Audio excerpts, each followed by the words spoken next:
One major tool for Musk and Ramaswamy's government efficiency agency could be artificial intelligence, and Palantir is already in the game. Anthropic and Palantir announced last month that they're partnering with Amazon Web Services to make Anthropic's Claude models available to U.S. intelligence and defense agencies. The agencies aim to use the large language model to process vast amounts of complex data rapidly and streamline clerical tasks for the government agencies. And when you say streamline, doesn't that mean saving money? That's not the only positive news for Palantir in the past couple of months. The big data tech company joined the S&P 500 on September 23rd and has been on a roaring rally since then, gaining 93%. Joining me now on a Fox Business exclusive is the man leading it all, Palantir CEO Alex Karp. I got to ask you about the stock. It has been such a wild ride. You joined the S&P in September, but even before that, people who understood the business jumped in and said, we believe in it. I mean, that's got to feel really, really good. Almost, I guess, a little bit like the world has woken up to something you already knew. And quite frankly, we already knew because you've been coming for about 3 years. Well, you seem to know it early. One of the few people who invited me on when I was a pariah, which was about 18 years of our 20-year existence. Yeah, look, you know, things are good at Palantir. We said that, you know, the world is moving to software first, which no one believed. We said the way to build products is the way we did it, which no one believed. We said that you had to go back to what's now called kind of first principles, what an enterprise should do, not what an enterprise thinks it should do. We believed in meritocracy and hiring the best people. We believe America's a great country and our enemies should suffer. And we built products around those ideas. And, you know, there are a lot of people who didn't believe, some who did, and those that did were well rewarded. And we're kind of nose to the grindstone now. We're, you know, very focused on the U.S. U.S. is doing very, very well for us, and I think in general. And it's a good time. It's a great time at Palantir, and maybe not so great for our doubters. You know, people who didn't want to listen to proclamations of obvious truth, like, you know, an enterprise should work. Yeah. This nation is great. We have the best people and have the best products, and we built these products that are basically were built years before people thought we were relevant. The most relevant one of now is how do you manage large language models and AI so that you can actually extract value, and the value is quantifiable either on the battlefield to bring soldiers home, kill our enemies, or in commercial to change margins, reduce dwell time, reinvent your business. And one last point. One of the most important things people do not understand about AI is they understand roughly kind of how it could work. Of course, they also have noticed that many AI companies, or you know, the large language models alone, basically lead to a science project. But what the purpose of what you can do with AI is you can do exactly what we did at Palantir, which is build your institution the way it ought to be built.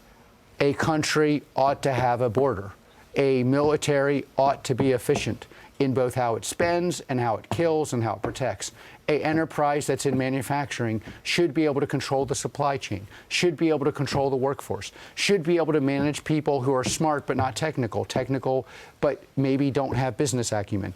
Those kind of things can be managed. Bringing an institution back to what it ought to be is the single purpose of what Palantir does, and we're now able to do it, which is why our enterprise business in the U.S. is just rocking. Very, very, rocking. I mean, it's unbelievable. Total commercial sales in the third quarter rose, 27% to $317 million.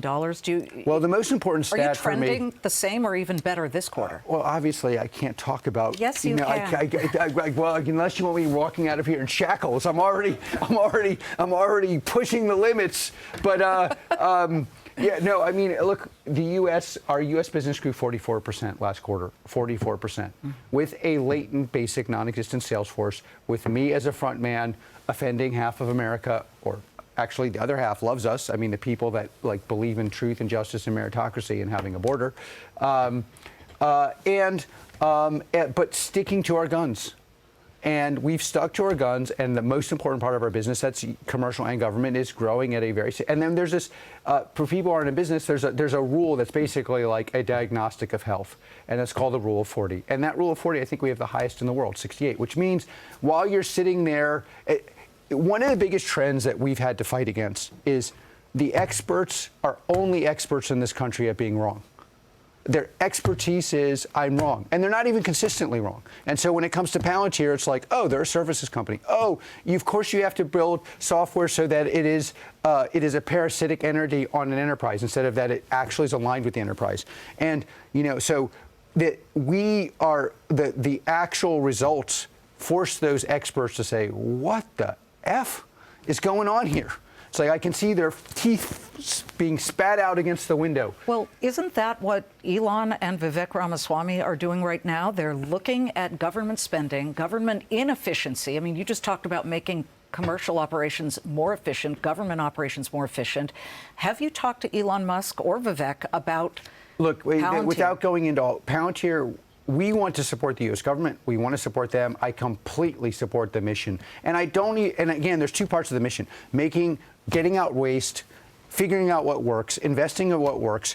But there's also, we have a dearth of legitimacy in this culture.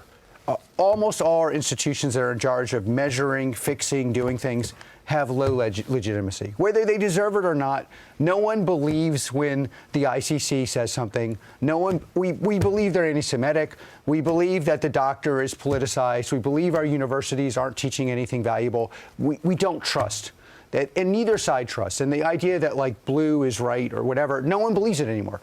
So we need transparency as the first step to reinvigorating legitimacy in this culture.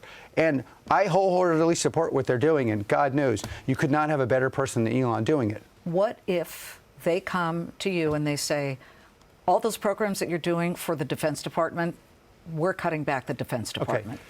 Well, you said all those things you're doing. Like, I have enormous faith in both of them to figure out what's working. And Palantir exists to serve this nation. And I mean, we need to know what's working and what's not. And I think that's great for the nation and probably pretty good for Palantir too. Software, especially software that's productized, is enormously efficient. The underlying economics of software is both sides get more. I build a product no one else can build. I sell it to you at a fraction of the cost of building it. I'm happy because I can sell that product everywhere. You're happy because you could never build that. And honestly, if you had $1 billion, you couldn't build it, but you might think you're going to get $1 billion and build it, and of course that doesn't work. Efficiency will not only make everything cheaper. Transparency will not only be cheaper, the output will be better. And again, the primary basis of the U.S. economy right now is tech.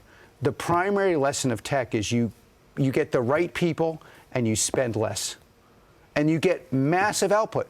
And so like all these things that are likely to happen by looking at transparency, they're going to lead to increases in transparency. And by the way, increases in lethality. The AI piece of all of this has enhanced so much. Certainly the work that you have helped the Ukrainians do and the Israelis do on the battlefield. But in the past, you guys have been very clear. It's on your website that you say, we believe in augmenting human intelligence, not replacing it. But considering how far AI has come in just a short time, do you think that it deserves a little more latitude beyond the humans? There's a lot of super interesting questions, like, for example, on the battlefield now, peer-to-peer adversaries. If you're defending against their missiles, you're going to not have time to go back to the human. But there's ways in which you can use software to code ethics into the program so that you get the data feed comes in from large language models and other AI systems. The large language models are not precise enough, and the other systems may be precise, but they're not ethical. And you can have the decision feed into the software, and the ethics, human ethics, can be encoded. But yeah, we're entering a completely different world. And part of the reason we're entering a completely different world is we have pretty lethal and very competent adversaries. Is it too early to ask if you guys have considered AI-driven peacekeeping or conflict resolution software? The primary way to create peace in this world is to scare our adversaries when they wake up, when they go to bed, while they're seeing their mistress. Whatever they're doing, they're scared. If you want to have peace in the world, that's how you do it. And that is our peace-giving offering this Christmas season to our adversaries. We are going to help this government be more transparent, work with Partnership in America, and our goal is everyone who does not like America, does not like what we stand for, does not like the West, thinks we're useful idiots, is going to be scared and uncomfortable more tomorrow than today. Well, that is a nice big bow around a Christmas gift. That is our Christmas present. As you Happy say. Merry Seasons, whatever you celebrate. Please, and to all supporters of Palantir, Merry Christmas and a Happy New Year's. And to all people who've hated on us, enjoy your coal. Alex, never a dull moment with you. Thank you very much for